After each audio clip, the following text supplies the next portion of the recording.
একটু নিজের বিবেককে জিজ্ঞাসা করেন, কালকে এই মুখটা কি করে দেখাবেন আল্লাহকে? না যায়া বলবেন আমি আধুনিক ছিলাম, আমি এডুকেটেড। ওটাও তো আল্লাহ বলে দিছে তুই এডুকেটেড। এডুকেটেড তোকে বানাইলো কে? এই জন্যই তো এক জায়গায় আল্লাহ বলে আমা কুনতা মা আম্মাহিনা, তুই নিকৃষ্ট পানির ফোঁটা ছিলি না। ফামান জাআলাকা দামা, বল না তোকে রক্তে রূপান্তরিত কে করলো? ওমান জাআলাকা মুদগা, তোকে রক্তপিণ্ডতে রূপান্তরিত কে করলো? ওমান জাআলাকা ইযামা, তোর কঙ্কালটা কে বানাইলো? ওমান কাসা আলাইহি লাহমা, সুন্দর করে নিখুঁতভাবে চামড়ার গোশতের আবরণ কে চড়াইলো? আমা কুনতা সাগীরা, তুই কি ছোট ছিলি না? ফামান কাব্বারাক, বল না তোকে বড় কে করলো? দুনিয়াতে তো আমেরিকা তো এতটুক আছে শর্ট ফিগার, আজ পর্যন্ত 1 ইঞ্চি বাড়ায় দেখাইতে পারলো না। আল্লাহ বলে তোকে 6 ফিটের কে বানাইলো বল? আমা কুনতা যায়ীফা, তুই কি মার পেটের থেকে দুর্বল আসিস না? ও যুবক, পায়ে হাত দিয়া জিজ্ঞাসা করি ফামান কাওয়াকা, বল না তোকে সুঠামত কে দিল? আমা কুনতা জাহিলা, মার পেটের থেকে কি অজ্ঞ আসিস নাই? ফামান আল্লামাক, ও শিক্ষিত লোকগুলা তোমাদেরকে শিক্ষায় দীক্ষায় আলোকিত কে করলো? আজকে আল্লাহ বুঝা গেলে। উচিত তো ছিল গাছে ফল আসলে ঝুঁকবে, কিন্তু আমি তো দেখি আমার সমাজে শিক্ষিত লোক বেশিরভাগই, বড় পার্সেন্টেজ আমার সমাজে শিক্ষিত লোকগুলো আল্লাহর থেকে দূরে। আমি তো মাঝে মাঝে ভাইবা আমার যোগ বিয়োগ মিলে না, যে ডাক্তার বেনমাজি হয় কি করে? ও তো আল্লাহর কুদরত দেখে শরীরের ভিতরে, ঠিক না? কি বলেন? এর চেয়ে বড় কুদরত আর কি দেখাবো? চলেন একটা উদাহরণ দেই। মানুষের অঙ্গের ভিতরে দেখার মধ্যে সবচেয়ে ছোট অঙ্গ কোনটা বলতে পারেন? হ্যাঁ, আরে বলেন না। চোখ। চোখ দেখার ভিতরে সবচেয়ে ছোট অঙ্গ চোখটা, ঠিক না? চোখের তুলনায় দেখতে নাকটা চোখের থেকে বড় মনে হয়, ঠিক না? কানটাও, ঠোঁট, হাত পাও তো আছেই, ঠিক না? সারা দুনিয়ার চোখের ডাক্তারকে যদি মধুবাগের ইমাম আর খতিব সমিতি যদি ডাইকা নিয়ে আসে এই মাঠে, আর যদি জিজ্ঞাসা করে যে শত শত বৎসর চোখ নিয়ে গবেষণা, বলো এটা শেষ হবে কোথায়? তো সারা দুনিয়ার চোখের ডাক্তাররা একটা মুস্কি হাসি দিবে আর বলবে গবেষণা চলতেছে, এটা বলতে পারি, কিন্তু শেষ কোথায় হবে এটা দুনিয়ার কারো জানা নাই। এটার কিনারা কোথায় আমরা জানি না। এতটুক জায়গার ভিতরে যদি ফিট করতে পারে, এটাই তো আল্লাহ বলে। এতটুক জায়গার ভিতরে এরকম টেকনোলজি ফিট, প্রযুক্তি ফিট, যেটার কিনারা নাই। 13 কোটি ক্যামেরা এক চোখে, 13 কোটি, 2 চোখে 26 কোটি ক্যামেরা, 26 কোটি। তার নিয়ে গেছেন পিছনে, প্রত্যেক ক্যামেরার জায়গা ব্যবহার করছেন 1.6 সেন্টিমিটার। 2 তারকে একসাথে লাগতে দেয় নাই, দিলে ফায়ার হবে, সব উল্টা দেখবে। ওই আল্লাহ জিজ্ঞেস করে কুনতা জাহিলা ফামান আল্লামাক, বল তুই তো অজ্ঞ আসছিলি, তোকে শিক্ষাকে দিল। আমা কুনতা মিসকিনা, তুই মার পেটের থেকে অসহায় আসিস নাই, নিশ্চয় আসিস নাই।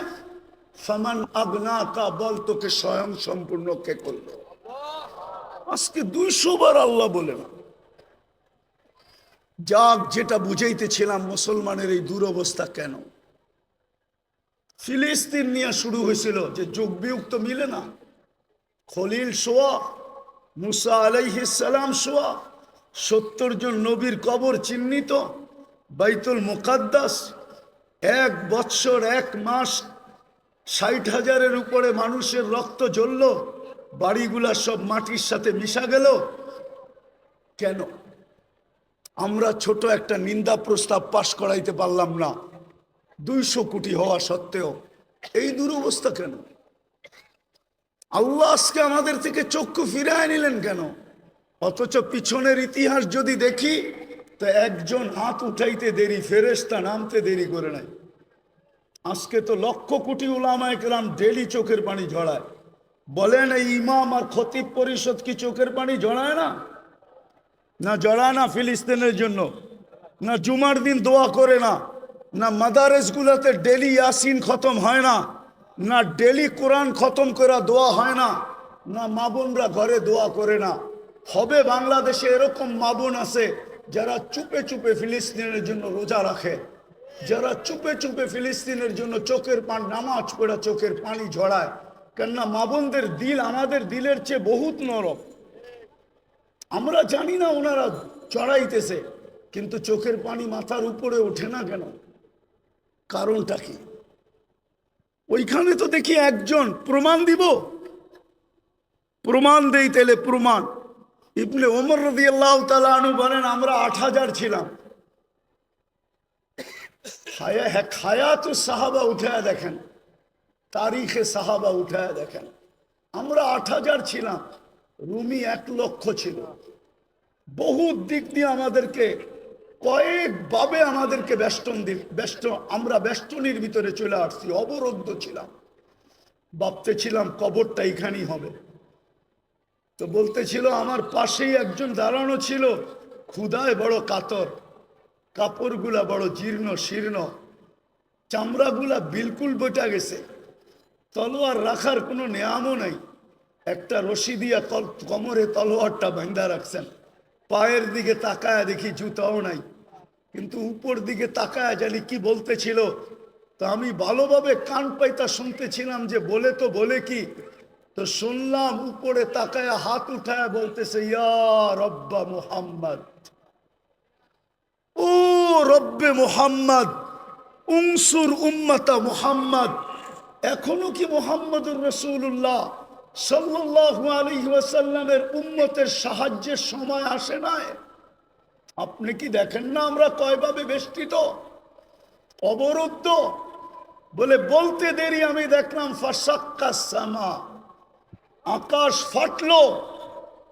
সাদা ঘোড়া সাদা পোশাকে, খোলা তরবারি হাতে, ডাইন হাতে তরবারি বাপ হাতে ঝান্ডা, এক অশ্বারোহী বাহির হলো, তার পিছনে সিরিয়ালে বাহির হতে থাকলো। চোখের পলকে প্রথমটা মাথার উপরে এসে একটা চিৎকার দিল, আবশির ইয়া উম্মতে মুহাম্মদ, ও উম্মতে মুহাম্মদী সুসংবাদ গ্রহণ করো, যা নুসরা রব্বা মুহাম্মদ, মুহাম্মদুর রাসূলুল্লাহ রবের সাহায্য চলে আসছে। ইবনে ওমর রাদিয়াল্লাহু তাআলা আনহু বলেন আমি সামনের দিকে তাকাইলাম, তো দেখলাম রুমিরা ভাগতেছে। কেন যে ভাগতেছে এটাও বুঝতে পারলাম না।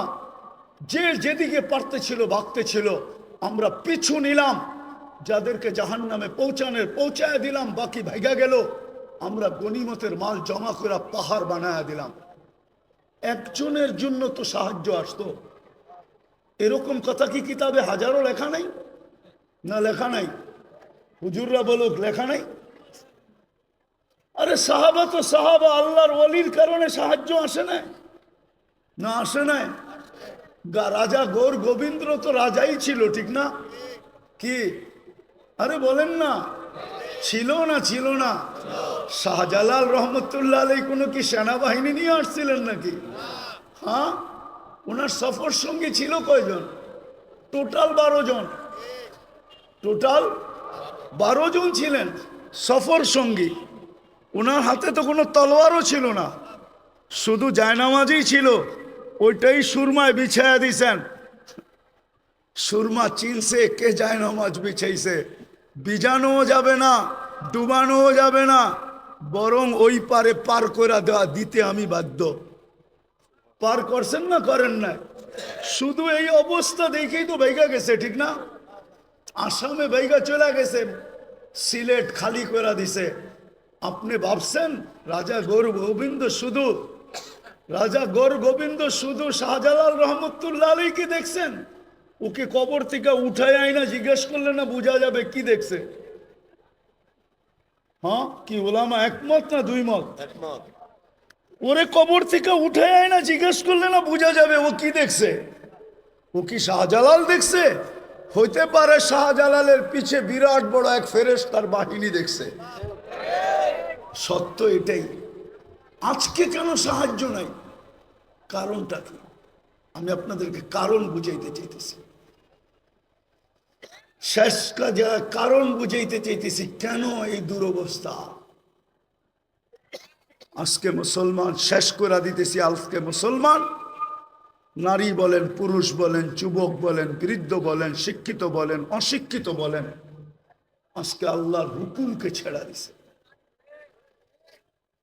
আল্লাহকে নারাজ করে ফেলছে, নারাজ।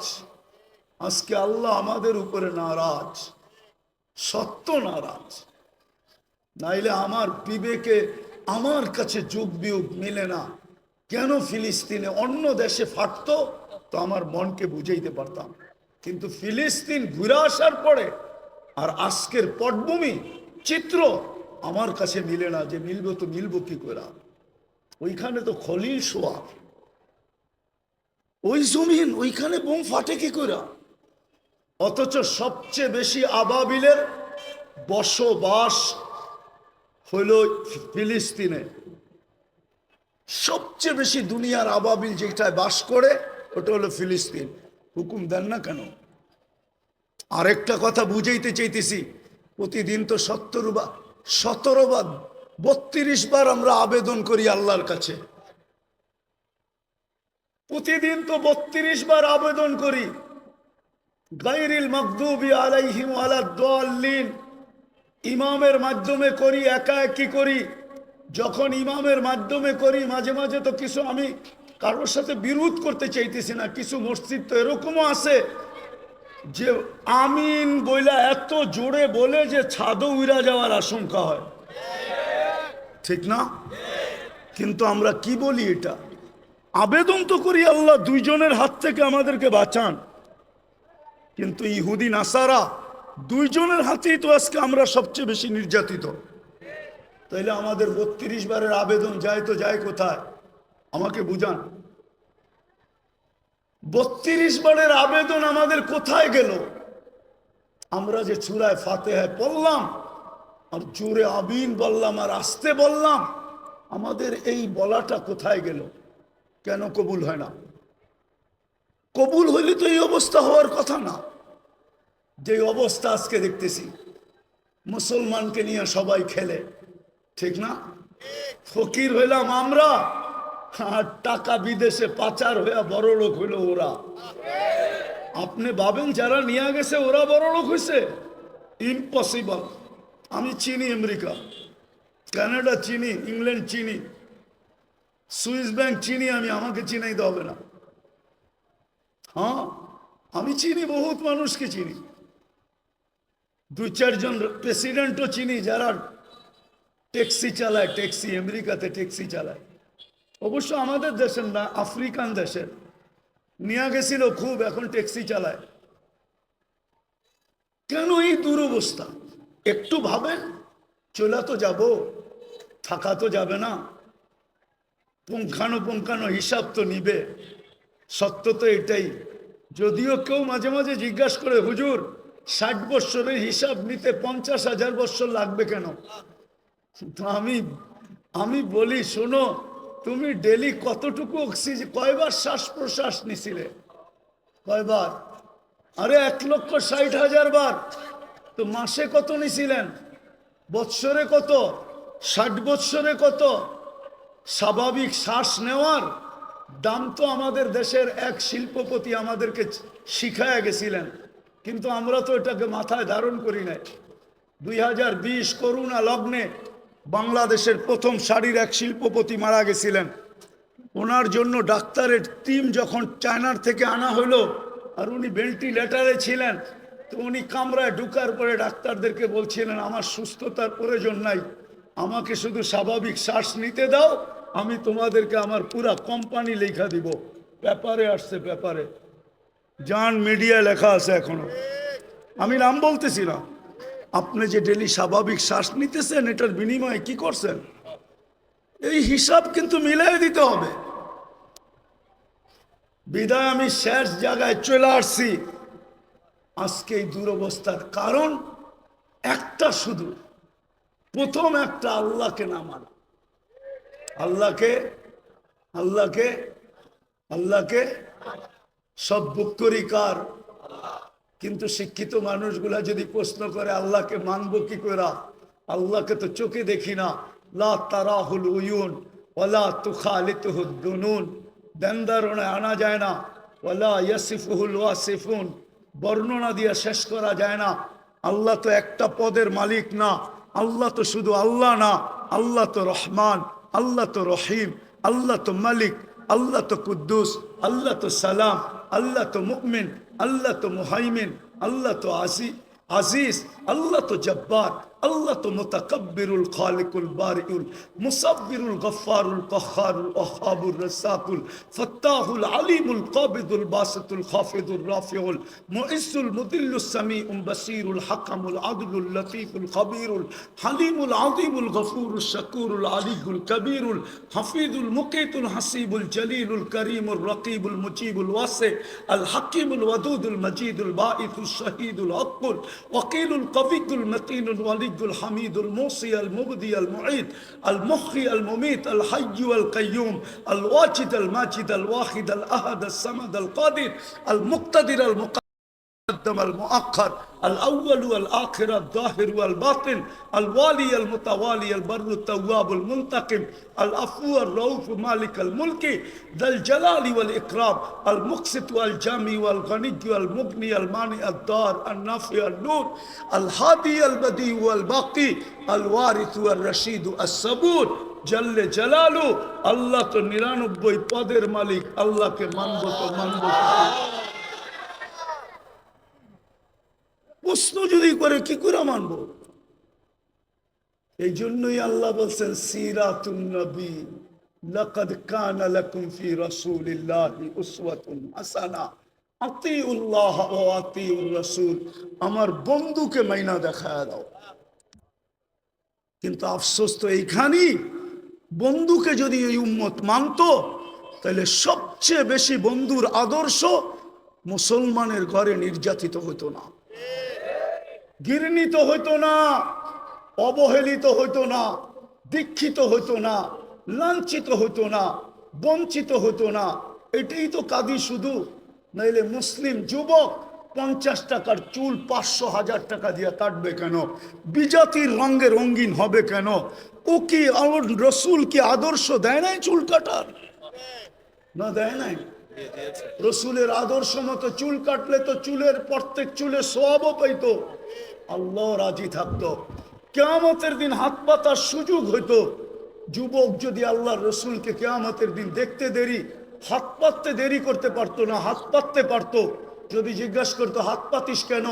আপনার আদর্শে চুল কাটছি, সওয়াব তো পাইছি, কিন্তু আপনার পক্ষ থেকে কিছু দিবেন না? বকশিস কি দিবেন না? মজুরি পাওয়ার পরেও তো হাত পাতে কেন? একটু বকশিস দেন না। এই মাইকালারও তো পুরা টাকা নেওয়ার পরে অপারেটররা হাত পাতবে, আমাদেরকে কিছু বকশিস দিবেন না?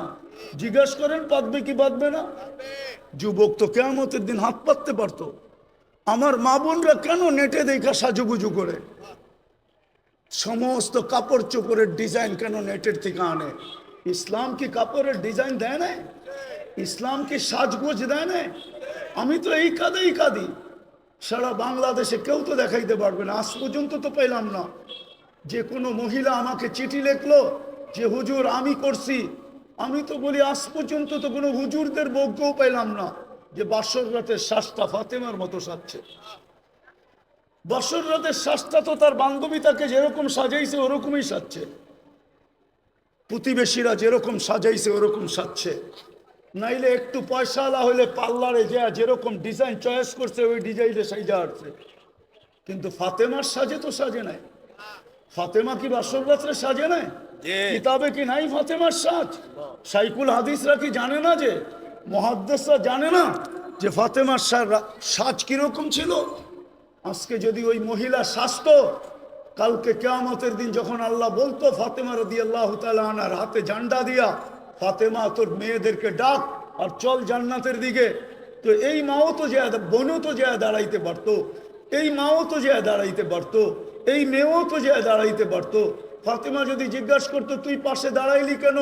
বলে আমার কাছে কিছু নাই বটে, কিন্তু বাসর রাতের শ্বাসটা আপনার মতো ছিল, বিদায় পাশে দাঁড়াইলাম, দেখি আমাকে একটু নিয়ে যান কিনা। আজকে আল্লাহর রসুলের আদর্শের স্বাস্থ্য নাই। আপনার সাহায্য হবে তো হবে কি কইরা? চিৎকার দিয়া সবকিছু জিতা যায় না, সম্মেলন করে সবকিছু করা যায় না। আপনি আমাকে বুঝাইতে হবে না, রাগ হেন না। আমার চোখের পানি শেষ। আপনি ছোট পাতলা চশমা দেখেন তো, তাই না? ভিতরে একটা মোটা লেন্স বসানো আছে, অপারেশন করে ভিতরে আমার লেন্স বসানো আছে। চোখের পানি শেষ, কানতে কানতে। দুনিয়া কম দেখি নাই। এই জন্য বলি হুজুররা একমত নাও হইতে পারে আমার কাছে। আজকে মুসলমানের দুরবস্থা, যারা নবীর আদর্শকে ঘৃণা করে, নবীর আদর্শকে ধিক্কার দেয়, যারা নবীর আদর্শকে লাঞ্ছিত করে।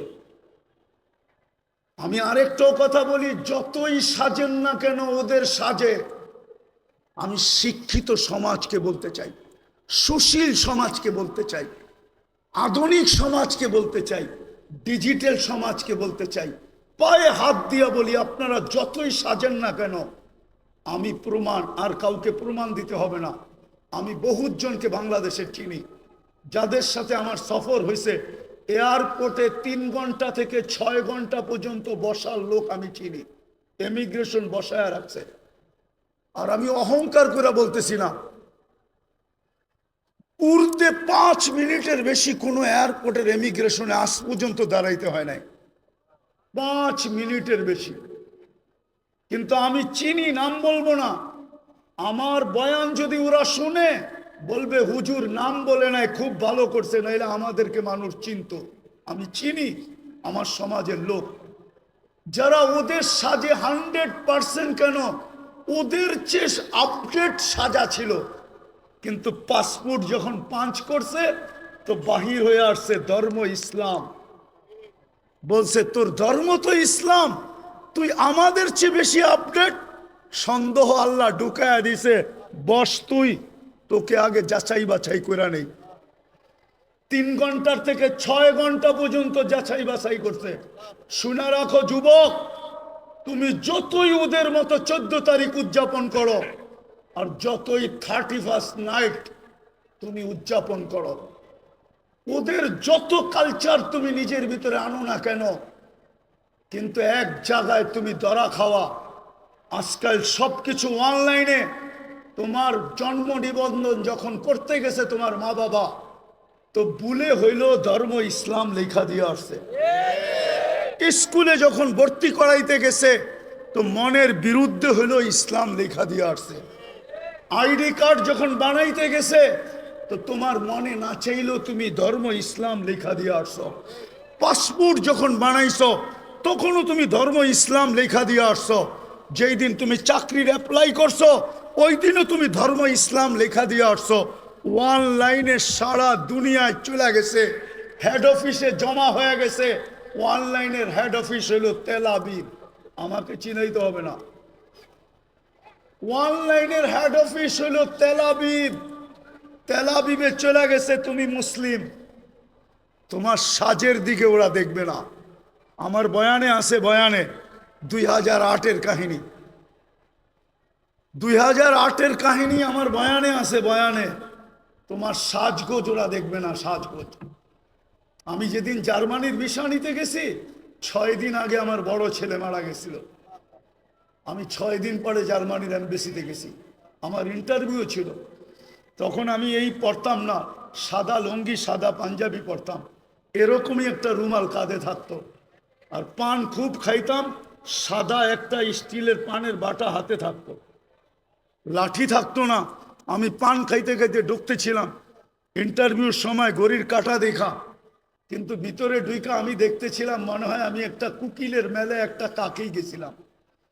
সবাই আমার দিকে যেরকম চাইতেছিল, তো আমার মনে হইতেছিল আমি কুকিলের মেলা একটা কাক। কি ওরা যেইভাবে সাজগোজ করে গেছে, তা আমাকে ইন্টারভিউর জন্য যখন ডাকছে, তা আমাকে প্রথম প্রশ্ন ছিল, তুই এতদিন জার্মানি যাস নাই কেন?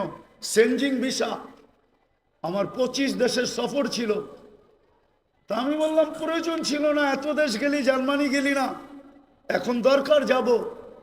জিজ্ঞাসা করলো তুই কি করিস, বললাম। তো জিজ্ঞাসা করলো আমার সোনাগুলা কালো হইলো কেন? তা আমি বললাম তুমি পারফিউম খুব ব্যবহার করো মনে হয়। বলছে হ্যাঁ। তো এগুলা আমি পরিষ্কার করব কি করে? আমি বললাম চলো আমার কারখানায়। বললো এত দূর তো যাওয়া যাবে না, ঘরোয়া পদ্ধতি বলো। তা আমি ঘরোয়া পদ্ধতি বলতেছিলাম, আর ওর ভিসা প্রিন্ট করতেছিল। আমাকে বলল 600 এত টাকা দাও, 6000 এত টাকা দাও। দিলাম। আমাকে বলল তুই 2 মিনিট বস। আমি তো দেখছি ভিসা প্রিন্ট করা শেষ, ও শুধু সিগনেচারের জন্য যেতেছে। গেল 1 মিনিট পরে এসা বলতেছে ভিসা ওকে নিয়ে যাও।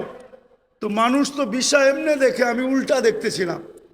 মানে ভিসার মুখ ওই কুকিলদের দিকে, আর পাসপোর্টের উল্টা সাইডটা আমার মতো কাকের দিকে। মানে আমার উদ্দেশ্যই ছিল যে দেখাই সাইজা গুইজা আসলেই ভিসা মিলে না, এই দেশের নিয়ম এরকম না। নাইলে আমার সমাজ, আমার যুবকরা 30 লাখ দিয়ে ইউরোপে কেন যাবে? শত যুবকের কবর কেন সাগরে হবে? আমি চিনি আমেরিকাতে যারা 50 লাখ টাকা দিয়ে মেক্সিকোর জঙ্গল দিয়া পার হয়েছে। একটা কাহিনী না, শত কাহিনী আমার এখানে আছে। বিদায় এই জন্যই বলতেছি, যতই সাজি না কেন,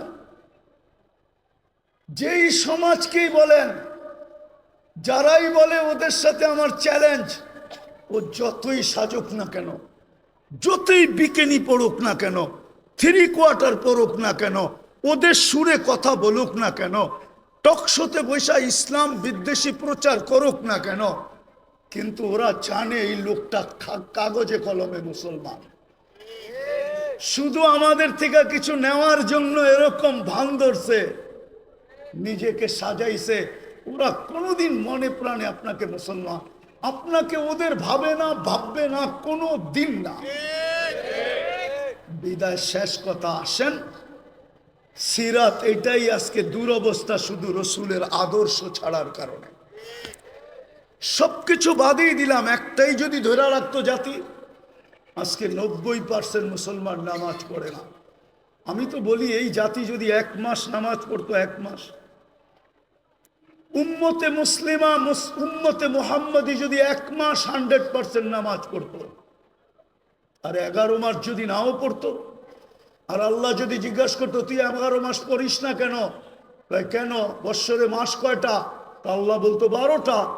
1 মাসই তো 70 মাস ছিল, 12 থেকে 12 বাদ দিয়া দেন, তারপরে তো আমার 58 মাসের ব্যালেন্স আছে, আমার কাছে বেশি আছে। কিন্তু রমজানেও তো 50% নামাজ পড়ে না, এখন তো 90% পড়ে না, না নারী, না পুরুষ, না যুবক, না বৃদ্ধ। আপনি সাহায্য চান কি করে? মাথা উঁচা করে দাঁড়াইতে চান কি করে? 3 বার তো আপনাকে নির্বাচিত করলেন মানুষ হিসাবে, মুসলমান হিসাবে, উম্মতে মুহাম্মদী হিসাবে, বাকিগুলা বললামই না। 3 বার তো আপনি আল্লাহর পক্ষ থেকে নির্বাচিত, 3 বারই তো কুদরতি হাতে নির্বাচিত। মানুষ তৈরি করছেন কুদরতি হাত দিয়া, মুসলমান হিসাবে নির্বাচিত করছেন সমগ্র মানুষের ভিতর থেকে কুদরতি হাত দিয়া, উম্মতে মুহাম্মদী হিসাবে নির্বাচিত করছেন কুদরতি হাত দিয়া। আপনি সাহায্য চান কি করে? আপনাকে সাহায্য করে তো করে কি করে? আপনার বিবেককে প্রশ্ন করেন, বলেন তো হুজুর আছে না, হুজুর থাকলে কি হবে? উম্মত। এটা হুজুর না, উম্মত। হুজুরও কয় পার্সেন্ট হুজুর বলেন? আরে বলেন না। 200 কোটির ভিতরে কয়শো কোটি হুজুর? 300 কোটি। কয় পার্সেন্ট হুজুর? বাংলাদেশে কয় পার্সেন্ট হুজুর? সারা দুনিয়ায় কয় পার্সেন্ট মুসলমানের ভিতরে হুজুর?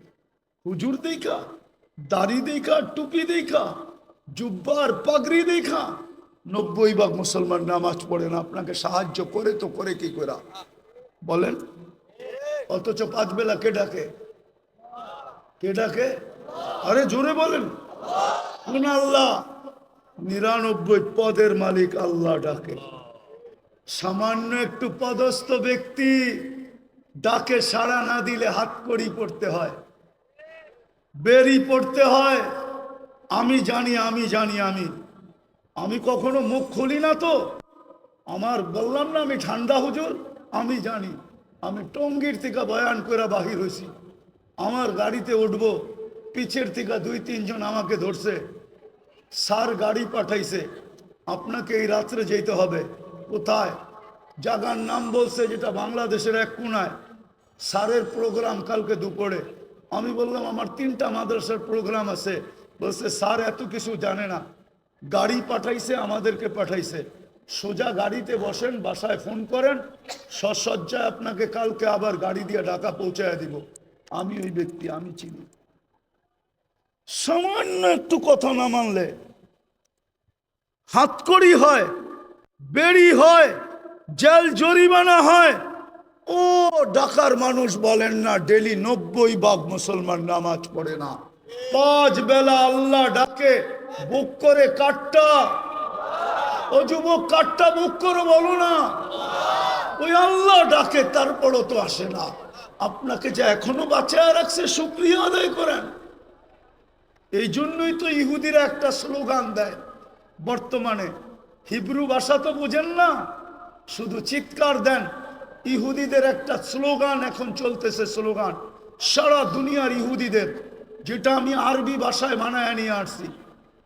ইহুদিদের স্লোগান, এখনই সময়, এখনই সময়, এখনই সময়, আনতুদাম্মিরুল মুসলিমিনা কাইফা তুরিদুনা আনতুদাম্মিরুহা।